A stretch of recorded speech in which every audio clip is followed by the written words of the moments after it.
السلام علیکم لسنرز، آج جو میں ناول ریڈ کرنے جا رہی ہوں وہ ہے رات، جو کہ تحریر ہے عشا افضل کی۔ چلیے شروع کرتے ہیں اس کی قسط نمبر 17۔ چونکہ یہ قسط بہت ہی زیادہ لینتھی ہوگی تو اس کو ہم پارٹس میں کمپلیٹ کریں گے، تو ہم آج پڑھنے لگے ہیں قسط نمبر 17 کا پہلا حصہ۔ وہ حدید کے آفس سے ملحقہ کمرے کا دروازہ کھول کر اندر داخل ہوا تو بے چینی اور اضطراب سے انگلیاں مروڑتی اور پریشانی میں بار بار گنے چنے فاصلے کو طے کرتی کنزا ابراہیم کے قدم یکلختی ساکت ہوئے۔ حدید وہ جھٹکے سے مڑی اور بے ساختہ اسے پکار اٹھی۔ اس اچانک منظرنامے میں اس کے ریشمی بالوں نے مد و جزر کی مانند لہریں کھاتے دلکیر نظارہ پیش کیا۔ اس کا تھمنا، کچھ پکارنا، پھر پلٹنا، آنکھیں سکوڑنا، وقت کے زاویوں میں اچانک نمایاں تبدیلی برپا ہونا۔ برہان کمال شدت ہی تو رہ گیا۔ کہاں وہ ہر وقت پرسکون تاثرات سجائے رکھتا تھا، کہاں وہ پل پل انداز بدلتی تھی۔ اسے ہر شے، ہر پکار، ہر آواز، ہر آہٹ کہیں پس منظر میں دبتی محسوس ہوئی۔ وہیں وہ حدید کے بجائے برہان کو دیکھ سخت نالاں ہوئی۔ وہ کم سخن، وہ کج ادا، وہ بے وفا اچھا لگا۔ جب بھی ملا روٹھا ہوا، جب بھی ملا اچھا لگا۔ تم پھر؟ اس کے سوال میں بیک وقت اکتاہٹ اور چبھن کے اجزاء کثیر تعداد میں شامل تھے۔ برہان نے قبول کیا کہ اس کی زبان سے زہر بھی امرت لگتا تھا۔ ہاں میں، پھر بھی اور ہمیشہ کے لیے بھی۔ وہ سینے پر ہاتھ رکھ کے بڑے دلسوز انداز میں بولا تو کنزا کی پیشانی پر تیوری جھلکی۔ میں نے کہا تھا دوبارہ میرے سامنے مت آنا۔ وہ انگلی اٹھائے تنبیہی انداز میں بولی تو برہان مسکرائے بنا نہ رہ سکا۔ قسم اٹھوا لیں، آپ آئی ہیں میرے سامنے، میں تو خود کو باز رکھ رہا ہوں۔ ایک قدم اس کے قریب ہوتے اس نے جس بے چارگی سے کہا، کنزا کو تو پتنگے ہی لگ گئے۔ نکلو یہاں سے ورنہ میں سیکیورٹی بلواؤں گی۔ وہ جارحانہ تیوروں سے ہمکنار ہوئی تو برہان نے اس کی دھمکی پر مسکراہٹ چھپاتے نچلا ہونٹ دبایا۔ بصر و چشم آپ کا حکم سراخوں پر۔ مزید ایک قدم اس کے قریب لیتے کمر جھکاتے اس نے بے حد مؤدب انداز میں سر خم کیا، لیکن کنزا کو اس کا یہ انداز سخت سلگا گیا تھا۔ حدید، گارڈ، سیکیورٹی، ممکنہ طور پر سب کو ہی آواز دے ڈالی۔ اس کا یوں قریب آنا اسے سخت وحشت میں مبتلا کرنے لگا۔ احتیاط کے پیش نظر وہ اونچی آواز میں گویا ہوئی۔ اس کی پیشانی پر پسینے کی بوندیں چمکنے لگیں۔ سانس متوازن نہیں رہا۔ برہان کو اسے یوں دیکھ اچھا نہ لگا، یا شاید اس کا برہان سے کترانا اور حدید کا حوالہ دینا اسے سخت چبھا تھا۔ وہ سرنڈر کر گیا۔ جا رہا ہوں، پریشان مت ہوں۔ آپ کی محجوبین پر تفکر اچھا نہیں لگتا۔ اس کی طرف پشت کیے بغیر وہ قدم پیچھے کو لیتا اس سے دور ہوتا گیا۔ الفت سے لبریز نظریں آخر تک اس کے چہرے کا طواف کرتی رہیں۔ دروازے کے قریب پہنچ کر وہ رکا۔ اب کے نگاہوں میں بے بسی جھلکی۔ وہ ٹھنڈی آہ خارج کرتے پلٹ گیا۔ وہ پلٹا تو کنزا کی جان میں جان آئی۔ اس نے سینے پر ہاتھ رکھ کر گہرا سانس بھرا۔ اس شخص کی موجودگی میں کنزا کا سانس گھٹتا تھا۔ وہیں دروازے کے ہینڈل پر ہاتھ رکھ کے برہان کی آنکھوں میں اچانک ہی چمک اتری۔ ویسے ابھی تک مجھے پہچانا نہیں، مس اردو ادب؟ اچانک رخ موڑ کر اس کے چہرے پر اڑی رنگت دیکھ وہ شوخی سے کہتے جیسے چپکے سے آیا تھا ویسے ہی خاموشی سے چلا گیا اور اپنے حواسوں پر بند باندھتی کنزا کا وجود سناٹے کی زد میں آ گیا۔ مس اردو ادب؟ لبوں نے دھیمے سرگوشی کی اور ماحول یکلختی تبدیل ہوا۔ آوس کی دیوار پگھل کر لائبریری کا منظر پیش کرنے لگی۔ زمان و مکان کی قید سے رہائی پاتے وہ لمحات جو مجسم حقیقت تھے جھٹ سے آن وارد ہوئے۔ قطار در قطار لگے لکڑی کے سانچوں میں ترتیب سے رکھی کتابوں کی مہک سارے ہال میں پھیل گئی۔ کتاب کے شوقین افراد کی خوشنودی کی ضمانت بنی ہوئی تھی۔ ہر کوئی اپنے ذوق و شوق کے مطابق کتاب تھامے بیٹھا تھا۔ کسی کے چہرے پر مسکراہٹ تھی تو کسی کے تاثرات میں سنجیدگی۔ کتاب پڑھتے ہر کوئی مختلف دنیا کا باسی بنا ہوا تھا۔ کچھ لوگ کورس کی کتاب تھامے اس میں سر کیے تھے، کہیں لیپ ٹاپ پر چلتی انگلیاں دھیما سا ساز پیدا کر رہی تھیں۔ ہوائیں ان علم کے پیاسوں پر صدقے واری جا رہی تھیں۔ ایک قدرے سنسان گوشے میں سب سے قطع تعلق کیے کتاب کی دنیا میں مگن بیٹھی وہ لڑکی نرمی سے اپنے بالوں کو آنکھوں سے پیچھے ہٹا رہی تھی، جب ایک جوان مرد طوفان کی مانند اس کے قریب سے گزر کر ایک بک ریک کے پیچھے ہوا۔ اس عجیب حرکت پر کنزا نے خفگی سے اس جانب نگاہ کی۔ اس کے مطالعے میں سخت انتشار برپا ہوا تھا۔ چہرے پر برہمی کے تاثرات اپنے آپ ہی اتر آئے تھے۔ ایک تو ان کتاب میں غرق لوگوں کو بے جا مداخلت ہرگز قبول نہیں ہوتی۔ مسٹر، یہ کیا طریقہ ہے؟ لائبریری کے قوانین سے آشنائی نہیں ہے آپ کو؟ خالص برٹش لہجے میں کہتے اس نے مقابل کو سخت گھوری سے نوازتے لتاڑا، جو چہرے پر سیاہ ماسک لگائے اس کے جملے گوش گزار کرنے سے پرے، بہت پرے تھا۔ کانوں میں لگے ایئرپورٹ سے آتی آواز منقطع ہوتے اس نے پوری قوت سے کانوں کو اس عذاب سے نجات دلائی، ساتھ ہی اونچی آواز میں گالی دی۔ You bastard! برہان نے بھاری بوٹ والا پیر میز پر مارتے وہاں سے بھاگنا چاہا جب کنزا اچانک ہی اس کے بالکل سامنے آ گئی تھی۔ یہ اتنا اچانک تھا کہ برہان بمشکل اسے ٹکراتے ٹکراتے بچا۔ اس نے سوالیہ ابروچ چکائے، تمہاری ہمت کیسے ہوئی مجھے گالی دینے کی؟ شدید تیش کے عالم میں کہتے وہ اس کے راستے کی رکاوٹ بنی۔ اس بار برہان نے رک کر ٹھہر کر فرصت سے مقابل کو دیکھا۔ بری آنکھوں میں اٹھتا اشتعال چہرے کی معصومیت پر متوازن مگر سخت لہجہ برہان کمال کو حیران کر گیا۔ وہ لڑکی کس کمال سے اس کے منہ پر اسے چیلنج کر رہی تھی۔ شور کیوں ہو رہا ہے؟ آواز قدرے بلند ہونے کے باعث لائبریری انچارج ان کے قریب آتے قدرے کرک لہجے میں مستفسر ہوا۔ برہان نے اکتا کر اس ڈرامے کو دیکھا۔ اسے فوری یہاں سے نکلنا تھا۔ I am sorry. وہ دراصل کنزا لائبریری انچارج سے معذرت کرتے اصل مدعا بیان کرنے ہی والی تھی کہ اٹینڈنٹ کسی کی آواز پر اسے رکنے کا کہہ کر پلٹ گیا تھا۔ کنزا نے لب کھینچے اور واپس اس ماسک لگے شخص کو دیکھا جو اس کو نظر انداز کیے اس کی ایک طرف سے ہو کر جانے کی تیاری میں تھا۔ غصے کی ایک لہر شدت سے اس میں انڈیلی گئی۔ معافی مانگو، وہ اس کے راستے میں حائل ہوتے پتھریلے لہجے میں بولی۔ انداز اٹل تھا۔ کیا؟ دوسری جانب نہ سمجھے ہی نہ سمجھے تھی۔ عجب کوئی پاگل لڑکی تھی۔ میں نے کہا معافی مانگو، انگلی اٹھا کر سخت لہجے میں کہتے وہ کبیدہ خاطر معلوم ہو رہی تھی۔ برہان کا تو میٹر ہی گھوم گیا۔ کون سی معافی؟ کس چیز کی معافی؟ دماغ درست ہے؟ اس سے قبل کہ وہ اس کی کنفٹی پر زور سے دستک دے کر اسے پاگل قرار دیتا، کنزا نے سر پیچھے کیا۔ اب کی بار کنزا کے چہرے پر اشتعال کے ساتھ حدت کا احساس بھی چمکا۔ تم نے مجھے؟ اس کے الفاظ منہ میں ہی دب گئے جب مقابل کی سفید شرٹ پر لہراتا وہ لیزر اس کی نگاہوں میں آیا۔ وہ صرف دھبا کسی انہونی کا اشارہ تھا۔ کنزا کے دماغ نے بہت تیزی سے پروسیس کیا اور لمحے کی تاخیر کیے بغیر اس نے مقابل کے سینے پر زور سے ہاتھ مارتے اسے اس لیزر کا نشانہ بننے سے دور کیا۔ ابھی وہ اس کے لمس سے آشنائی محسوس ہی نہ کر پایا تھا جب اگلے ہی پل گولی برہان کے قریب سے گزرتے لکڑی کے میز میں پیوست ہوئی۔ کنزا کا سانس تھم گیا، منہ اد کھلا رہ گیا اور ہاتھ کپکپانے لگے۔ اس نے کانپتے ہاتھوں سے کانوں پر ہاتھ رکھتے اپنی کپکپاہٹ پر قابو پانا چاہا۔ برہان نے بے یقینی سے ایک نظر میز کو اور دوسری نظر اس مسیحا کو دیکھا جس کے ایک لمس نے اسے زندگی بخش دی تھی۔ پوری لائبریری میں شور اٹھا اور بھگدڑ مچ گئی۔ نفسا نفسی کا عالم چھا گیا مگر برہان کمال کے وجود میں گہرا سکوت اتر آیا۔ ارد گرد کی بدحواسی بھی اس کے حواسوں کو اپنے اختیار میں کرنے میں ناکام اور نااہل ٹھہری۔ روبرو جو تو آئی، دھڑکن نہ سنبھل پائی، ایک ہی اشارے پر دل چیز تجھے دے دی۔ کچھ پل کنزا نے خود کو سنبھالنے میں لیے۔ حواسوں میں لوٹتے اس نے بھاگنا چاہا مگر بے اختیارانہ طور پر اس کی اگلی نظر اس منجمد وجود پر پڑی جو ابھی تک جوں کا تم کھڑا تھا۔ بھاگو یہاں سے! وہ اس کی عقل پر ماتم کرتے چلائی۔ وہ جو پلک جھپکے بغیر اس کو تک رہا تھا اس کی آواز پر جیسے ہوش میں لوٹا۔ اس نے آنکھیں جھپکا کر خود کو سابقہ کیفیت سے باہر نکالا۔ کنزا نے ہنوز اسے انہی قدموں پر جمع دیکھ افسوس سے نفی میں سر ہلایا۔ مقابل شاید پاگل تھا یا اسے جان کی کوئی پرواہ نہ تھی۔ پاگل انسان، مر جاؤ گے، بھاگو یہاں سے! اسے وہ شخص حواسوں میں نہیں لگ رہا تھا اور اسے مرتا چھوڑ وہ خود کو بچا نہیں سکتی تھی۔ شاید یہ اس کی فطرت تھی یا انسانیت۔ کنزا نے اس کو بازو سے پکڑا۔ برہان کو لگا کسی نے اس کی روح کو چھو لیا۔ وہ اس کے بازو پر قدرے مضبوط گرفت بنائے باہر کو بھاگی۔ وہ اس کے ساتھ کھنچتا چلا گیا۔ اس کے لبوں پر دلگیر مسکراہٹ نمایاں ہو رہی تھی۔ کچھ لمحات پہلے وہ لڑکی اسے معافی مانگنے کا کہہ رہی تھی اور اب اس کی جان بچانے کی خاطر خود کو مشکل میں ڈال رہی تھی۔ برہان فدا نہ ہوتا تو کیا ہوتا؟ وہ بھگدڑ میں بھی برہان کے بازو کو مضبوطی سے تھامے ہوئے جیسے اسے اگر چھوڑا تو وہ مر جائے گا۔ وہ درست سوچ رہی تھی۔ اس بات کا اندازہ برہان کچھ لمحات میں ہی لگا چکا تھا۔ لوگوں کے درمیان سے بچتے بچاتے وہ باہر نکلنے کے قریب ہی تھی جب برہان نے نرمی سے اس کی گرفت سے اپنا بازو آزاد کروایا۔ اس کا ماسک ایک جانب سے اتر چکا تھا۔ کنزا نے کم فہمی میں اس کا چہرہ دیکھا۔ کیا تھا ان نظروں میں؟ خوف، محض خوف، موت کا خوف۔ لیکن کس کی؟ اس کی یا برہان کی؟ برہان کا پہلی بار اسی نگاہوں سے واسطہ پڑا تھا۔ وہ ایک نظر، صرف ایک نظر اسے اپنا اسیر بنا گئی تھی۔ چلے میرے ساتھ! برہان کے لہجے میں عزت اور تکریم الہام کی مانند اتری۔ اب کہ اس کے ہاتھ پر گرفت بناتے اس نے دوسرے ہاتھ سے ماسک درست کیا۔ اس کا چہرہ واپس پردہ پوش ہو گیا۔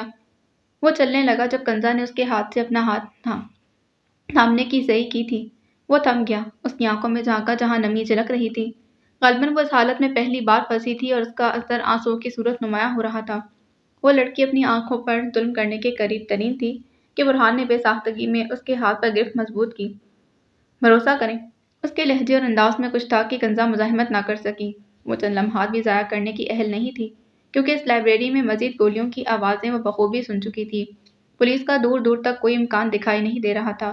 اسے زندہ رہنا تھا، مرنا نہیں تھا، اور مقابل کے علاوہ کوئی اسے اس مشکل سے باہر نکالنے کی کوشش نہ کرتا۔ وہ اعتماد کرنے پر مجبور ہوئی۔ اس کے اعتماد پر برہان کے چہرے پر تسکین چھا گئی۔ چند سیکنڈ میں وہ مختلف راہداریوں سے گزرتے اسے محفوظ مقام پر لے آیا تھا۔ وہ لوگ اس کے پیچھے تھے اور وہ اچھے سے جانتا تھا کہ کن جگہوں تک ان کی رسائی نہ تھی۔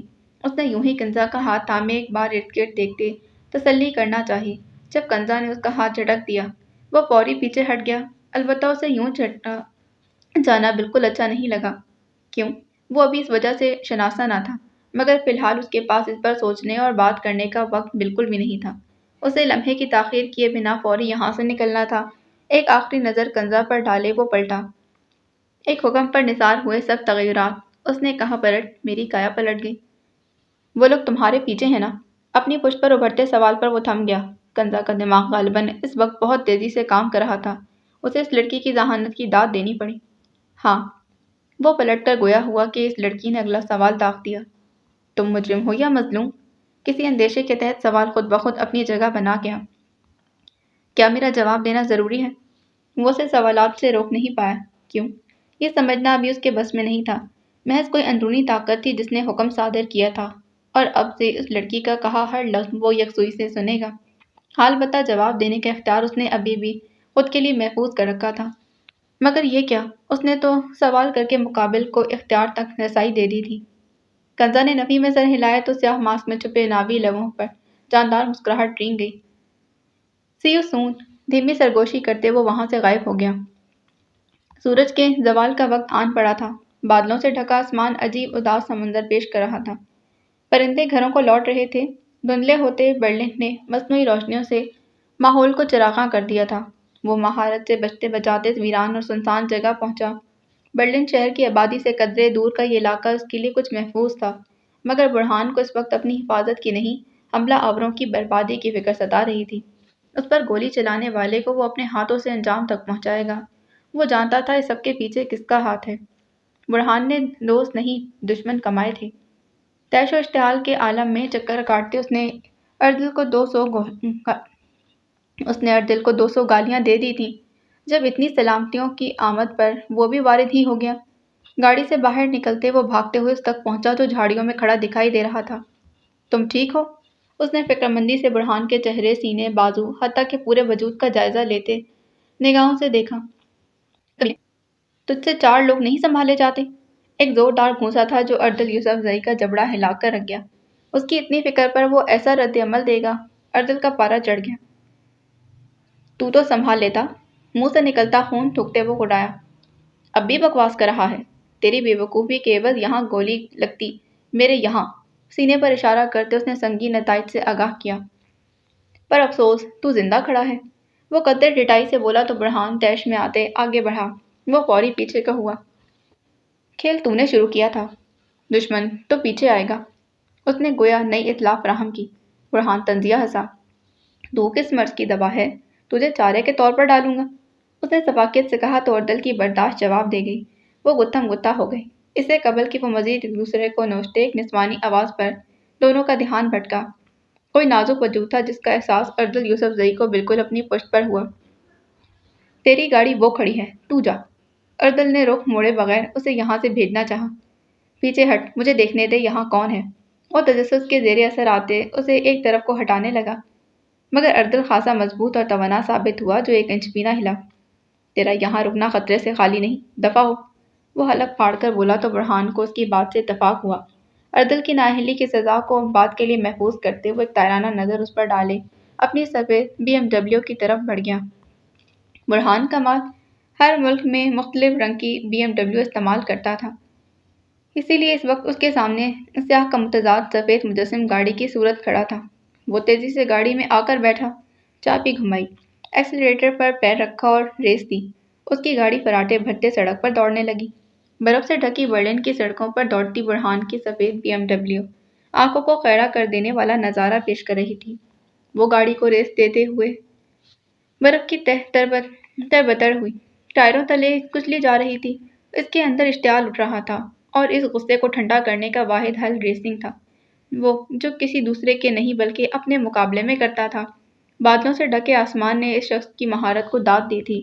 شیشے سے خالی سڑک پر نگاہیں جمائے دوڑاتے اچانک ہی اس شیشے میں کسی کی چھبی ابھری۔ برہان کا پاؤں بریک پر آیا اور گاڑی جھٹکے سے رکی۔ یہ سب بےحد اچانک ہوا تھا۔ ڈیم اٹ، یہ کیا ہو رہا ہے مجھے؟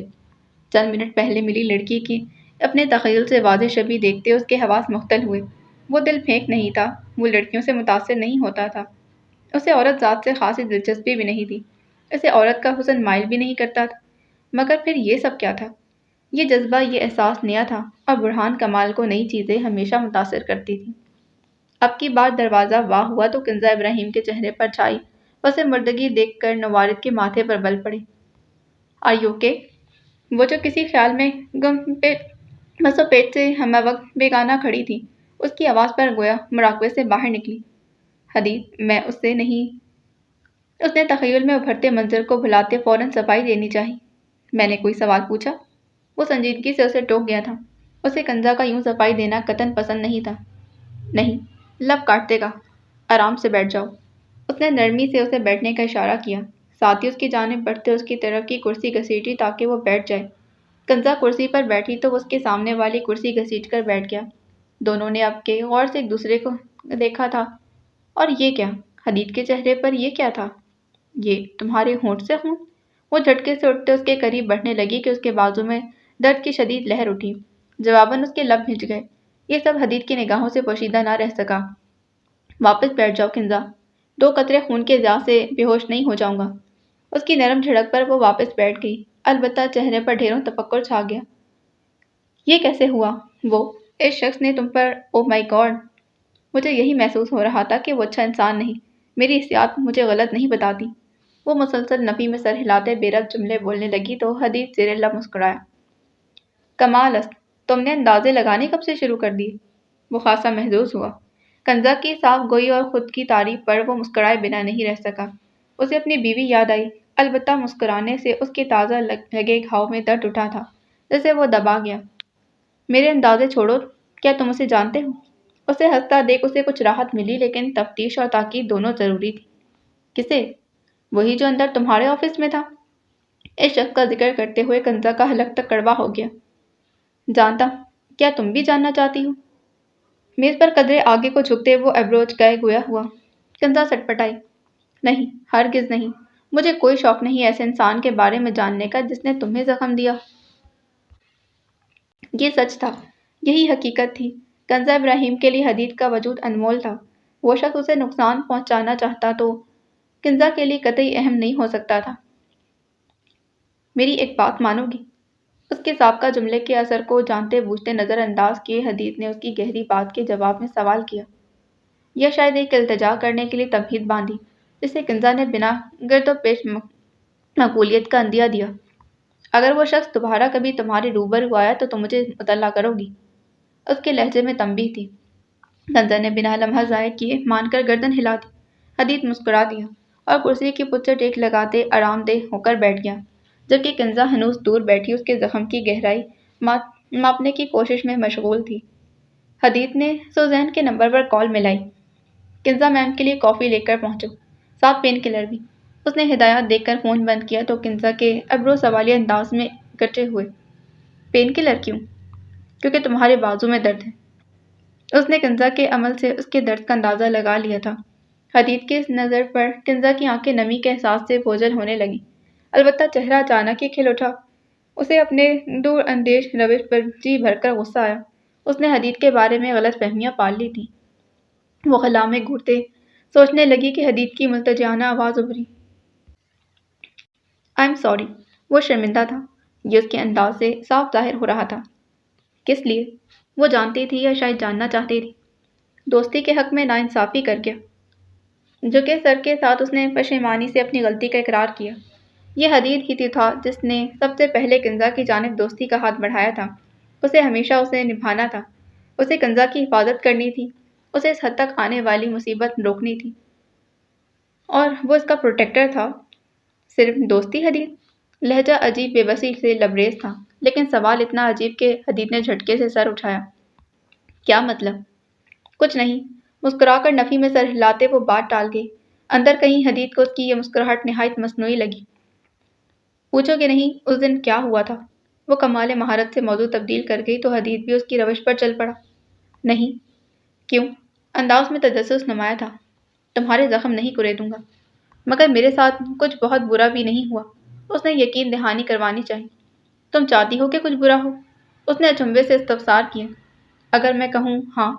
اب کہ اس کا انداز شرح سا ہوا، وہ ہر تلخ بات سے باہر نکل رہی تھی، اور یہی کنزا کی سب سے بڑی خوبی تھی، وہ خود کو منفی اثرات سے بہت جلد نکال لیتی تھی۔ تو تمہیں نیند کی ایک گولی بھی دینی پڑے گی، حدید نے جس نے چڑھنے والے انداز میں کہا۔ کنزا کا کہکا بے ساختہ تھا۔ معاف کیا۔ اسے دل سے مسکراتا دیکھ اس نے دوبارہ عرضی پیش کی، یا شاید گیٹ سے نکلنے کی صحیح کی تھی۔ تمہیں کنزا کا قتل بھی معاف؟ تم حق تلفی کی معافی مانگتے ہو؟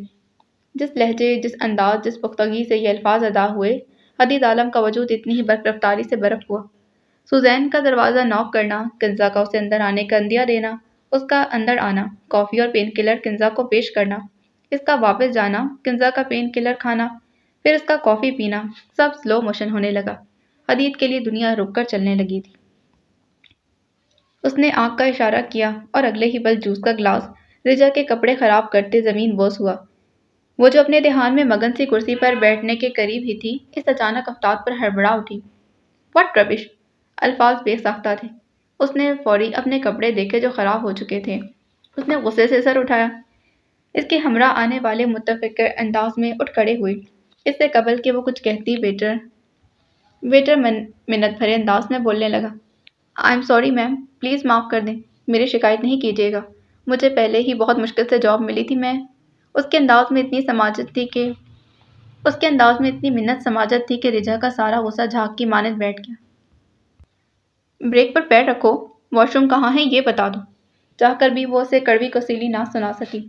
بقول اس کے ویٹر بھی انسان ہوتے ہیں، انہیں انسان سمجھنا بے حد ضروری ہوتا ہے۔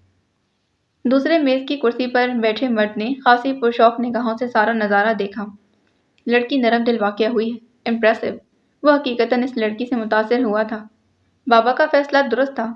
یہیں بیٹھو، کھانا آرڈر کرو، میں اسے واش کر کے آتی۔ اس نے تسلی آمیز لہجے میں ان کو ہدایت دی اور واش روم کا رخ کیا جس تک ویٹر نے اس کی مدد کی تھی۔ اسے واش روم کے باہر چھوڑتے وہ ویٹر اسے قبل اس مرد کے پاس پہنچا جو اس کا اشارہ پاتے واش روم کے قریب بڑھا تھا۔ وہ فون کان کو لگائے باہر ٹہلنے لگا۔ دور سے دیکھنے والے کو یوں ہی معلوم ہو رہا تھا کہ وہ کال پر کسی سے محو کلام ہے، اسی لیے اس کا یہاں ٹہلنا سہل ہو گیا۔ اسے رجا کے باہر نکلنے کا انتظار تھا۔ اندر وہ کسی محاذ پر لڑنے والے جنگجو کی طرح اپنے کپڑوں پر لگے دھبوں کو ختم کرنے کے لیے کوشاں ہوئی، مگر مجال تھی کہ وہ صحیح سے دھل جاتے۔ اس کی نئی خوبصورت شرٹ برباد ہو چکی تھی۔ پتہ نہیں جوس تھا کہ خون، جو دھل کے ہی نہیں دے رہا۔ ماما ٹھیک کہتی ہیں، مجھے اپنے کپڑے تو دھونے آنے چاہیے۔ وہ روحان سی ہوئی۔ اف رجا، کیا ہو گیا؟ ایک شرٹ ہی تو ہے، کچھ نہیں ہوتا۔ اس نے خود کو اپنے پھوڑ پن کے لیے معاف کیا۔ پیر در پیر ٹشو نکالتے اور انہیں برباد کرتے اس کی بڑبڑاہٹ بھی تسلسل سے جاری و ساری تھی۔ ادھر ختم ہوئے بے دھڑک استعمال ہونے والے ٹشو اور ادھر شروع ہوئی رجا کی دہائی۔ ایک تو قسمت دیکھو میری، ٹشو بھی ابھی ختم ہونے تھے۔ مجال ہے کوئی کورین ہیرو آ کر کہتا، رجا پریشان کی ہوتی ہو، یہ لو ٹشو، چھوڑو میں پورا اور دروازہ کھول کر باہر نکلنے میں بھی اس کی بڑبڑاہٹ ہنوز جاری تھی جب کوئی اچانک سے اس کے سامنے آیا۔ غالباً آپ کو یہ چاہیے۔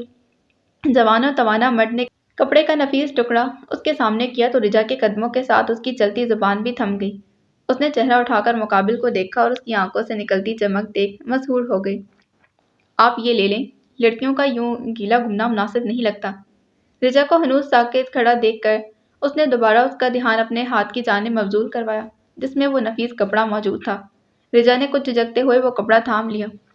تھینکس، اینی ٹائم، مسکرا کر کہتے ہوئے اس کے چہرے پر متاثر کن تاثرات دیکھ کے پلٹ گیا تھا اور رجا اسے جاتا دیکھتی رہ گئی۔ وہ شخص طلسماتی تھا یا شاید اس کی نظروں کا اثر تھا، یا شاید ان ڈراموں کا جو وہ ہر وقت دیکھتی رہتی تھی۔ کنزا آفس سے باہر نکل کر پارکنگ کی طرف آئی۔ اس سے قبل کہ وہ گاڑی میں بیٹھتی اس کی نظر ٹائروں کی طرف اٹھی۔ اور یہ کیا؟ اس کی گاڑی پنکچر تھی؟ یا خدا، اسے بھی ابھی خراب ہونا تھا۔ ہاتھ کو ہوا میں اٹھا کر غصے سے بند کرتے اور ٹائر کو زور سے پیر مارتے وہ لچتے ہوئے بڑبڑائی۔ کنارے کھڑی سفید BMW میں بیٹھے بڑھان کے چہرے پر مسکراہٹ ذرا آئی۔ تمہیں دیکھا تو یوں دیکھا، مصور ہو گئی آنکھیں۔ Why is she so pretty؟ وہ اس کے الجھتے سلجھتے تاثرات دیکھتے خود کو اس کی تعریف کرنے سے روک نہیں پایا۔ بڑھان کی آنکھیں اس کے ہر بدلتے تاثر کو جان جاتی تھیں۔ جانے یہ کون سی طاقت تھی؟ جانے یہ کون سا اختیار تھا جو اسے حاصل ہو چکا تھا؟ حدید گھر جانے کے ارادے سے آفس سے باہر نکلا تو کنزا کو منہ بسورے دیکھ اس کے پاس چلایا۔ کیا ہوا؟ کوئی مسئلہ ہو گیا؟ سنجیدہ متفکر لہجے میں بولتے حدید نے جائزہ لینے کی کوشش کی۔ یہ پتہ نہیں کیسے پنکچر ہو گئی۔ اس نے جوگرز والے پیر سے ٹائر کی طرف اشارہ کیا تو حدید نے کچھ جھکتے ٹائر دیکھا۔ چلو میرے ساتھ، تمہیں یونیورسٹی اتار کر میں اپنے گھر چلا جاؤں گا۔ اپنی گاڑی کی طرف بڑھتے اس نے مصروف سے انداز میں کنزا کو ساتھ آنے کے لیے کہا۔ اور اس کا کیا؟ اس نے حدید کا دھیان اس جانب مبذول کروانا چاہا۔ حدید جاتے جاتے تھم گیا، پھر پلٹا۔ اس کو رسی سے باندھ کر ساتھ لے جاتے ہیں۔ جس سنجیدگی سے پختگی سے وہ بولا کنزا کو بالکل امید نہیں تھی وہ یوں طنز کرے گا۔ بات کا مفہوم سمجھتے اس نے حدید کے کندھے پر چپت لگائی جس کا اس پر بالکل بھی اثر نہ ہوا۔ گاڑی میں بیٹھے بڑھان کمال نے غصے سے مٹھیاں کھینچی، اسٹیئرنگ پر مکہ مارا۔ اب چلیں میڈم۔ کنزا کی حرکت نظر انداز کرتے اس نے گویا اجازت طلب کی۔ مجھے لگا تھا تم اب جم جانا چھوڑ دو گی۔ مجھے لگا تھا اب تم جم جانا چھوڑ چکے ہو۔ اتنی زوردار چپت پر اس کا بالکل ٹھنڈا رد عمل دیکھ وہ سوالیہ ہوئی۔ اور ایسا کیوں لگا؟ ابروچ کا اس نے نافہمی سے پوچھا۔ ساتھ ہی اس کے لیے فرنٹ سیٹ کا دروازہ کھولا تو کنزا کچھ جھیپ سی گئی۔ میں خود کھول لیتی۔ اسے حدید کا یہ انداز پسند بھی تھا بے حد، مگر اس معاملے میں وہ تکلف بھی برت جاتی تھی۔ اگلی دفعہ کھول لینا، ابھی بیٹھ جاؤ۔ کتنا نامناسب لگے گا کہ میں اسے بند کروں اور تم دوبارہ کھولو۔ وہ دوبارہ مکمل سنجیدگی سے بولا۔ اس کی بات مکمل سنتے اور سمجھتے کنزا ہنسی اور اس کی ہنسی کی وجہ حدید تھا یہ محسوس کرتے رقابت کی آنکھ اس کے پورے وجود کو جھلسا گئی۔ تمہیں اس کا حساب دینا ہوگا۔ بیچے جبڑے پھڑکتی رگ اور زور سے بھیجی مٹھی کے ساتھ اس نے پے در پے اسٹیئرنگ پر مکے مارے۔ ہاتھوں کی جلوی سرخی جھلکنا شروع ہو چکی تھی مگر بڑھان کا اشتعال قابو میں نہیں آ رہا تھا۔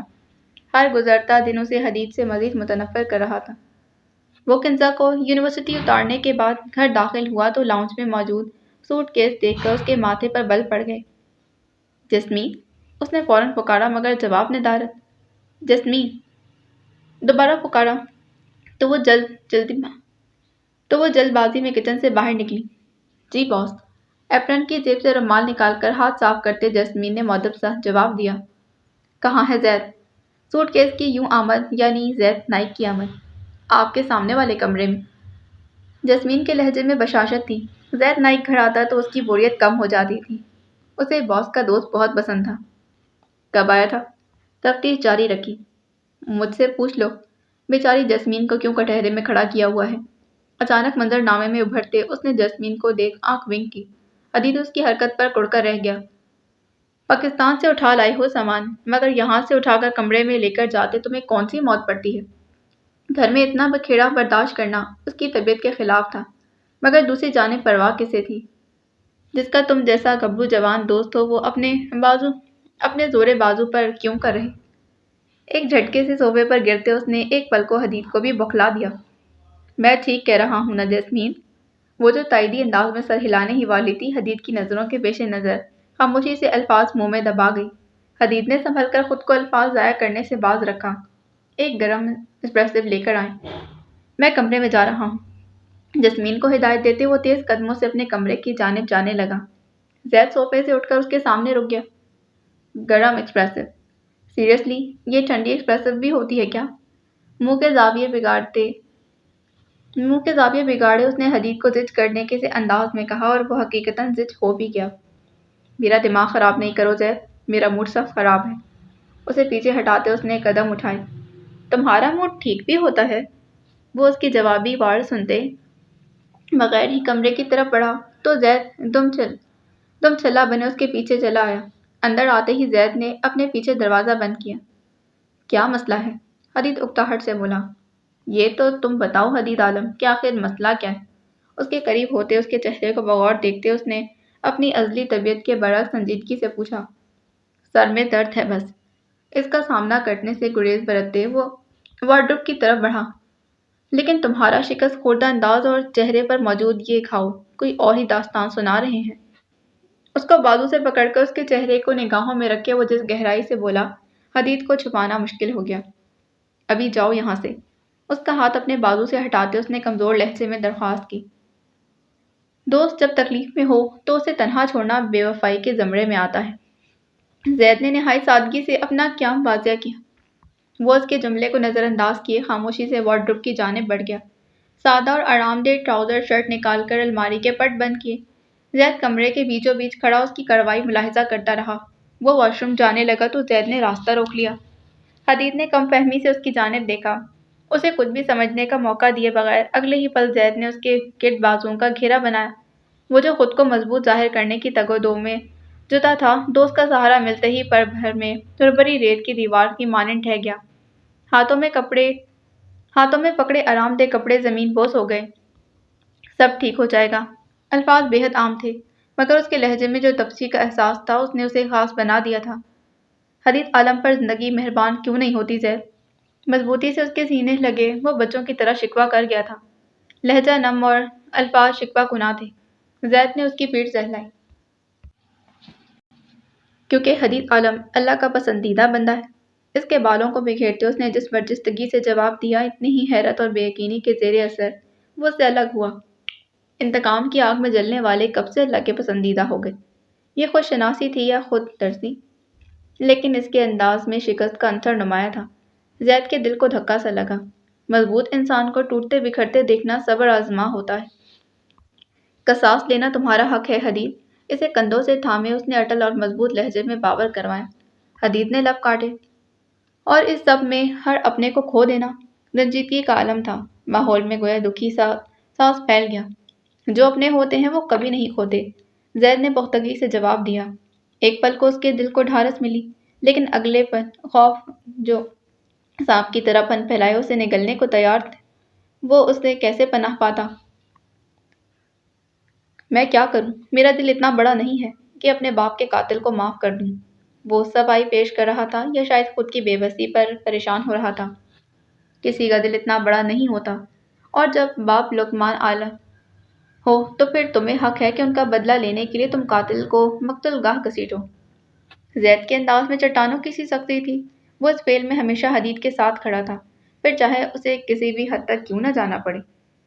اس کے الفاظ حدید کے رشتے زخموں پر ایسی مرہم پٹی لگا گئے جس نے اس کی سابقہ کیفیت کو چند ہی لمحات میں تغیرات سے گزارتے موم کر کے رکھ دیا تھا۔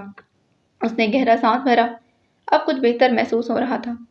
دوست کا دیا یہ مرہم آب حیات کی مانند ثابت ہوا۔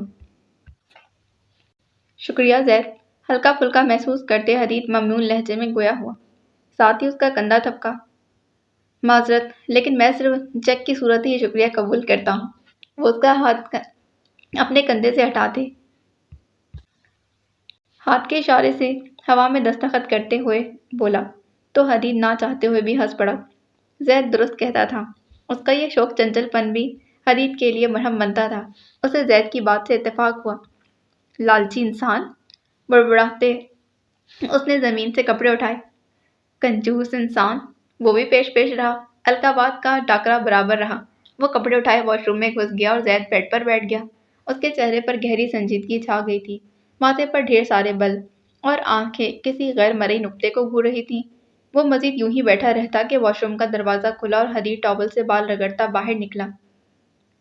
کس نے ہاتھ لگایا تمہارے چہرے کو؟ ایک نظر اس کے چہرے پر ڈالے وہ عجیب سے انداز میں بولا۔ حدید کو اچنبھا ہوا۔ برہان کمال، سادگی سے جواب دیا، البتہ لہجے کی کڑواہٹ زید سے پوشیدہ نہ رہی۔ وہ برقی رفتاری سے بستر سے اٹھا۔ اس کی تو میں… اس نے مٹھی بھینچ کر مکہ بنایا اور کچھ بعید نہیں تھا کہ دیوار کو برہان سمجھتے وہ اپنا مکہ تڑوا لیتا۔ اس کی شکل تو میں بگاڑ کر آتا۔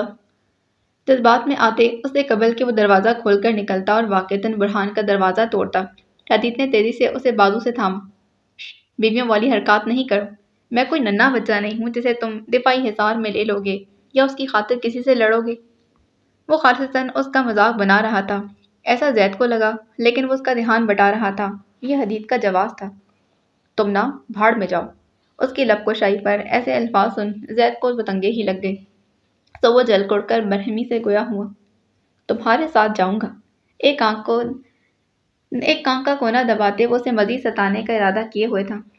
میں تو جنت میں جاؤں گا، اس نے گویا حرف آخر کہا، البتہ چہرے کی حیرت میں کچھ ڈگمگاہٹ شامل ہوئی۔ اعمال تو اس کے جنت میں جانے والوں سے معلوم نہ ہو رہے تھے۔ خوش فہمیاں تو دیکھو۔ ڈریسنگ کے پاس بڑھتے اس نے مزید تیلی لگائی، مجھے نہ اس بڑھان کا شکریہ ادا کرنا چاہیے، جو کام میں اتنے سالوں سے نہ کر سکا وہ کتنی آسانی سے کر گیا۔ تیلی تیل پر لگی تھی، آتش افشاں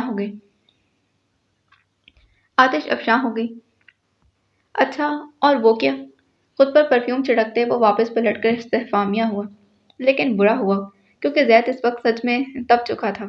اگلے ہی پل ایک زوردار گھونسا حدید عالم کے سارے حواس معطل کر گیا۔ یہ زید کے عمل نے کر دکھایا تھا۔ حدید کے سامنے اس کا وجود گھومنے لگا، آنکھیں دھندلی سی ہو گئیں۔ اس نے بے ساختگی میں سر تھاما، چاہتا تو میں بھی کر سکتا تھا مگر رعایت دیکھ کر رکھی۔ پر تم سچ میں مار کے مستحق ہو۔ اس کا رد عمل حدید کے سارے پیچ کس کیا تھا۔ وہ بمشکل سمجھا۔ جسمین جو دروازہ نوک کرتے اندر آئی تھی، حدید کی ناک سے نکلتا خون دیکھ کر چیخ مار گئی، اور ایکسپریسو یعنی گرم ایکسپریسو کا مغز زمین بوس ہوا۔ اس اچانک دھماکے پر دونوں نے رخ موڑے، زمین پر برا مائع دیکھا جو ناقابل فہم اشکال بنا چکا تھا۔ بس اسی کی کمی رہ گئی تھی۔ نفی میں سر ہلا کر ناک سے بہتا خون آستین سے صاف کرتے وہ کمرے سے باہر نکل گیا۔ زید جو جوابی کارروائی کی امید کر رہا تھا، اس کے خاموشی سے چلے جانے پر جل بھن کر رہ گیا۔ باس کو کیا ہوا؟ جسمین اپنے باس کے بارے میں بے حد فکر مند ہوئی۔ دورہ پڑا تھا، زید عاجز آ کر بولا۔ باس کو مرگی کا مسئلہ ہے؟ اس کا تو منہ ہی کھلا رہ گیا۔ نہیں، دماغی مسئلہ ہے، چڑھ کر کہتے وہ بھی کمرے سے واک آؤٹ کر گیا۔ جسمین فوری ان کے پیچھے آئی مگر دونوں جوانوں کو گھر میں نہ پا کر مایوس ہوئی۔ بیچارے باس، جانے دماغی مسئلے کے ساتھ اتنا کام کیسے کر لیتے ہیں، خداوند کرم کرے۔ اپنے باس کے لیے دعا گو ہوتے وہ گری ایکسپریسو صاف کرنے لگی۔ گرم کے بعد ٹھنڈی اور ٹھنڈی کے بعد زمینی ایکسپریسو، یہ تمام انواع و اقسام حدید عالم کے ہاں ہی پائی گئی تھی۔ وہ یونیورسٹی آئی تو اس کا چہرہ قابل دید تھا۔ حدید سے ملاقات کے بعد وہ یوں ہی پرمسرت ہو جایا کرتی تھی۔ وہ کلاس میں جانے سے قبل کینٹین آئی کیونکہ جانتی تھی صوفیہ یہیں ہوگی، اور توقع کے عین مطابق وہ کرسی پر بیٹھی منہ کو کافی لگائے ہوئے تھی، ساتھ ہی ہاتھ فون کی اسکرین پر مس ہو رہا تھا۔ وہ بار بار فون کو چھوتی، پھر کچھ دیر ٹھہر کر دیکھتی، کبھی جلدی سے دوبارہ چھو لیتی۔ اس کا یہ مشغلہ دیکھتے کنزا کے پاس آئی اور پھر اس کے برابر والی کرسی گھسیٹ کر بیٹھ گئی۔ کیا کر رہی ہو؟ اس کے سامنے چٹکی بجاتے پوچھا تو اس نے چونکے بغیر چہرہ اٹھایا۔ کچھ خاص نہیں، بس اسکرولنگ کر رہی تھی۔ اس کا جواب بھی اس کے موجودہ صورتحال کی مانند بور سا تھا۔ جانتی ہو، مجھے یہ اسکرولنگ زیادہ ڈسٹربنگ لگتی ہے۔ کنزا نے منہ بناتے اپنا تجزیہ پیش کیا۔ صوفیہ کی چلتی انگلیاں رک گئیں۔ کیوں؟ اس نے نافہمی سے پوچھا۔ آج کل کی جنریشن کے پاس اسکرولنگ کے علاوہ ٹائم پاس تھا بھی نہیں۔ اگر یہ وقت گزاری الجھن زدہ تھی تو وقت گزارنے کا سلجھا طریقہ کون سا تھا؟ ہمارے سامنے ایک ریل آتی ہے جو بہت ہی ایموشنل ہوتی ہے، ہم اسے دیکھ کر سینٹی ہو جاتے ہیں، اور پھر ساتھ ہی اگلی ریل مزاحیہ آ جاتی ہے۔ ابھی ہم ہنس رہے ہوتے ہیں تو اگلی ریل میں کوئی قرآنی آیت آ جاتی ہے۔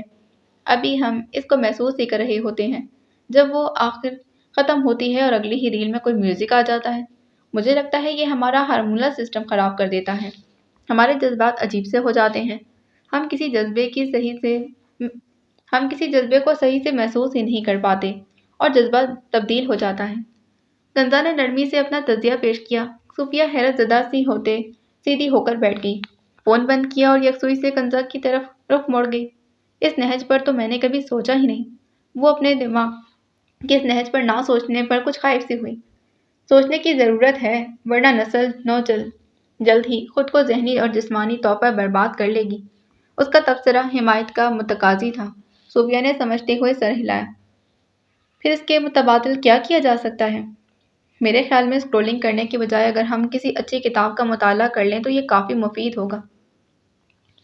تم تو ہو ہی کتابی کیڑا، وہ منہ بنا گئی تھی۔ اس سے یہ وقت نہیں گھسیٹے جاتے تھے۔ میں اسے کمپلیمنٹ لے رہی ہوں۔ نہیں، اس کے علاوہ وہ مزید جاننے کی متمنی تھی۔ دیکھو، سب سے پہلے تو ہمیں اپنے ایمان کو مضبوط کرنے کی ضرورت ہے۔ جب ہم دن کا ایک خاص حصہ دین کو سمجھنے میں دیں گے تو وقت استعمال کرنے کا کلیہ ہاتھ آ جائے گا۔ میں سمجھی نہیں۔ صوفیہ کے چہرے پر ہنوز کم فہمی چھائی ہوئی تھی۔ روزانہ باقاعدہ نماز پڑھنا، قرآن کی تلاوت کرنا اور پھر قرآن کو ترجمے کے ساتھ پڑھنا، کسی دینی کتاب کا مطالعہ کرنا، اپنی اشیاء کو ان کی جگہ پر رکھنا، کبھی کوکنگ کر لینا، کبھی آرٹ میں وقت دینا، کبھی کوئی اچھا ناول پڑھ لینا، کبھی کسی کی مدد کر دینا، کبھی کوئی اچھی بات پھیلا دینا، یہ چند ایسے کام ہیں جو ہم روزانہ کی بنیاد پر کرنے لگیں تو زندگی سہل ہو جائے۔ تلخیص کرو۔ وہ کم الفاظ میں اپنے مسئلے کا حل چاہتی تھی۔ مختصراً یہ کہ روزانہ روحانی، ذہنی اور جسمانی صحت کے لیے تگ و دو کرنی چاہیے۔ اور کیریئر؟ ایک تو نسل نو کی کیریئر سے آبسیشن۔ اس کا راز بھی اسی میں پوشیدہ ہے۔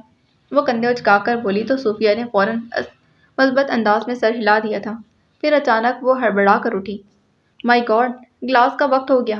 اس کی کلاس کے لیے جلد بازی اس کے قائل ہونے کا ثبوت تھا۔ بڑی جلدی سمجھ گئی، کنزا نے خوشی سے چہک کر کہا۔ اگر کوئی انسان آپ کی دی گئی نصیحت کو قبول کرتا ہے تو حقیقی خوشی نصیب ہوتی ہے۔ کنزا میری جان، تمہارے جیسی استاد ہو تو شاگرد کیسے نہ سمجھے۔ وہ کنزا کے گال پر بوسہ دیتے کلاس کی طرف بھاگی تو کنزا مسکرا دی۔ بے وقوف، اپنا فون ادھر ہی رکھ گئی۔ میز سے اس کا فون اٹھاتے اس نے بھی کلاس کی جانب راہ لی تھی۔ وہ دوستوں کے ہمراہ کھانے سے فارغ ہوئی تو واپسی کے لیے باہر نکلی۔ پارکنگ کے قریب بڑھتے اس کی نظر اسی شخص پر پڑی جس کا دیا رومال ابھی تک اس کے ہاتھ میں موجود تھا۔ اس نے وہ گیلا رومال ضائع نہیں کیا، جانے کیوں۔ ارے آپ یہاں، خیریت تو ہے؟ خوش اخلاقی کا مظاہرہ کرتے اس نے اردو میں کسی حد تک بے تکلفی سے پوچھا۔ مقابل کو اس کا یہ انداز خاصا بھایا۔ خیریت تو واقعی نہیں ہے، دراصل میں پاکستان سے آیا ہوں، یہاں کے راستوں اور مارکیٹ سے قطعی ناشنا بھی ہوں، اور اوپر سے یہ گاڑی بھی خراب ہو گئی ہے۔ وہ خجل سا ہوتے آزانہ لہجے میں گویا ہوا تو رجا نے اس کی حالت پر اثر نو غور کیا۔ کسی کورین اداکار کی مانند گوری چٹی رنگت پر سفید شرٹ اور کالی ویسٹ پہنے وہ اتنے جاذب نظر شخصیت کا مالک تھا کہ رجا اپنی نظر نہ ہٹا سکی۔ البتہ اس کے چہرے پر موجود ہلکی بڑی شیپ کورین اداکاروں سے مختلف تھی، مگر اس نے جو کمال کشش اس کو عطا کی تھی، رجا معترف ہوئی، اور اس کی یہ توصیفی نگاہیں مقابل سے ہرگز پوشیدہ نہ رہیں۔ وہ اس کے خود کو یوں دیکھنے پر خاصا محظوظ ہوا، مگر پھر بے چارگی بھرا لہجہ طاری کیا۔ مجھے کہتے ہوئے تو شرم آ رہی ہے، مگر کیا آپ میری مدد کریں گی؟ اس کے ملتجی انداز پر رجا سٹپٹا کر سیدھی ہوئی۔ Sure, why not? میں ورک شاپ پر کال کر دیتی ہوں، وہ آپ کی گاڑی لے جائیں گے۔ رجا نے خوش دلی سے پیشکش کی۔ جس نے آپ کی مدد کی ہو اس کی مدد کر کے آپ کو زیادہ بہتر محسوس ہوتا ہے۔ اسے بھی خود کو سرخرو کرنا تھا۔ بہت شکریہ آپ کا، وہ ممنون ہوا۔ اٹس اوکے، بس آپ کو تھوڑی دیر انتظار کرنا ہوگا۔ اب کہ رجا کچھ تکلف سے گویا ہوئی تو مقابل نے یہ تکلف کی دیوار بانٹنے کی تگودو شروع کی۔ دراصل مجھے اپنے انکل سے ملنے جانا تھا، بہت ضروری تھا، کیا آپ مجھے وہاں ڈراپ کر دیں گی؟ رجا کی ایسی مدد کی اس کو ضرورت نہ تھی، اسے رجا کے ساتھ کی ضرورت تھی۔ اس کے اتنے کھلم کھلا مدد مانگنے پر رجا جذبوز ہوئی۔ اسے جواب نہیں سوجا۔ انکار کرتی تو بے مروت کہلاتی اور اقرار کرتی تو انجان انسان کو ساتھ لے کر جانے کا خطرہ مول لیتی۔ وہ عجب کشمکش کا شکار ہوئی۔ قبل اس کے کہ رجا الفاظ ادا کرتی، مقابل کا بجتا فون کسی رحمت کی مانند ثابت ہوا۔ اس نے رجا سے معذرت کی۔ بہت ضروری کال ہے، ورنہ آپ سے بات کے دوران اس کی مداخلت نہ ہوتی۔ اس کے اتنے مودبانہ انداز پر وہ پھر سے متاثر ہوئے بنا نہ رہ سکی۔ اس نے مسکرا کر گردن ہلا دی۔ اب انکار کرنا زیادہ مشکل ہو رہا تھا۔ جی ڈیڈ، جی شروز انکل کی طرف ہی جا رہا تھا، بس وہ گاڑی۔ وہ مقابل کو خیریت اور اطلاعات فراہم کرنے لگا تو رجا ٹھٹکی۔ بات مکمل کر کے اس نے فون بند کیا اور واپس رجا کی طرف متوجہ ہوا۔ آئی ایم ویری سوری، اس نے یوں معذرت کی گویا کوئی گناہ کر دیا۔ رجا نے اس کی معافی کو فی الوقت نظر انداز کر دیا۔ آپ نے کس کے گھر جانا ہے؟ اس نے اپنے مطلب کی بات پوچھی۔ مقابل کے چہرے پر یک لگتی روشنی چمکی۔ اب جا کر لگا تھا تیر ٹھکانے پر۔ میرے بابا کے دوست یہیں برلن میں ہوتے ہیں، آپ جانتی ہیں وہ پاکستان آرمی میں کرنل رہ چکے ہیں۔ I am so proud of ہم۔ اس کا لہجہ تفخرانہ سا ہوا، ایسا کہ رجا الجھن زدہ ہو گئی۔ کیا آپ نام بتا سکتے ہیں؟